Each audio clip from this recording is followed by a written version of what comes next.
Aussie bolter sends Alcaraz huge US Open scare. Demon survives in gritty return. Aussie rap for an hour or so on the world's biggest stadium court.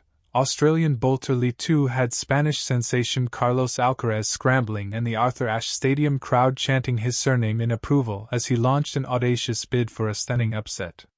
It was already an exceptional day for Australian men, with 6 players including Alex de Minaur and Thanasi Kokkinakis progressing in fine fashion, but for 2 to press the reigning Roland Garros and Wimbledon champion added another layer of excitement. Ultimately, the 28-year-old qualifier's bid fell short when he was beaten 6-2, 4-6, 6-3, 6-1 in 2 hours 42 minutes. But Alcaraz was among those who left the world's biggest stadium court convinced it was not the last tennis would see of the plucky South Australian. Obviously, it surprised me a little bit. The first set it was obvious he started the match nervously, he said. After the first set, he grew up and started to enjoy it. He played great tennis. He is a great player. I was surprised, and I am going to follow his results from now because I am pretty sure that if he is playing at this level, I am going to see him around very soon. 2, who received a wild card into the 2021 Australian Open and qualified for the US Open with some strong form last week, told Nick Kyrgios in a pre-match interview for ESPN he was hoping to have fun and was looking forward to treasuring the experience. He certainly did that.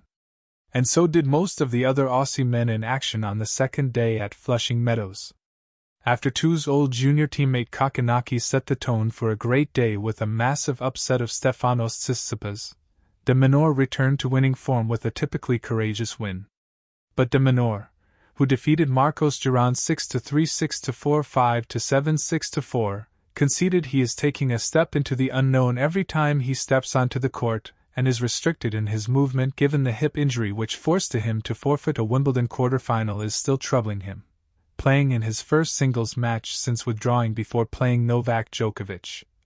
The number 10 rallied strongly under pressure early in the 4th set against an American who had beaten him in 3 of their 4 previous outings and recently claimed an ATP Tour title. So this one meant a lot, just to be out there competing, giving myself a chance to play, he said.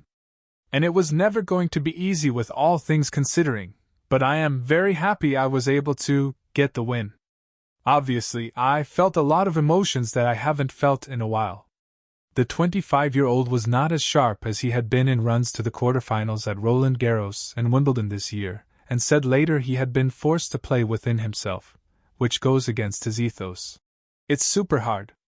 I mean, the actual concept of not trying to retrieve every single ball that's out there on the court, it is tough, because I've been brought up with just going out there and trying to make every single ball, he said. Now I've got to play a certain type of way to look after myself. It's also quite difficult. So all of a sudden, I'm having to think a lot more than I'm used to, and it makes it a lot tougher. The challenge for de Minaur, who played a doubles match at the Olympics, is to freshen up for his second-round match against Finnish qualifier Otto Virtanen, who is more talented than his ranking suggests. Shivering during his press conference after a prolonged ice bath, he admitted that he was not sure how he will wake up tomorrow. It's not 100%, but it's something that I knew was going to be the case. So it's about learning to deal with it, play with it, have low expectations and just be mindful of it, because it's still there, he said. Honestly, the uncertainty of knowing when I'm gonna feel 100%, still a lot is unknown at this stage. But after reaching the last 16 last year, it is another step in the right direction for the Davis Cup leader on a day where compatriots Kokkinakis, wildcard Tristan Skulkate, Jordan Thompson, Max Purcell and Chris O'Connell also progressed. It means 8 Australian men are through to the second round after the opening day wins of Alexei Popyrin and Rinky Hijikata. No Australian women progressed on the second day, with Ajla Tomljanovic and Maya joined to play their second-round matches on Wednesday in New York. 10 of the 20 Australians to reach the main draw in New York have progressed. Kokkinakis, understandably, was thrilled after his 7-6, 5, 4-6, 6-3, 7-5 victory in 3 hours 54 min over the dual Grand Slam finalist Tsitsipas and later described it as the biggest Grand Slam win of his career. The triumph over the number 11 seed was just his second ever in New York and his first since 2019. Though Kokkinakis has only managed to play 5 prior US Opens in the decade since he made his Grand Slam debut in Melbourne in 2014.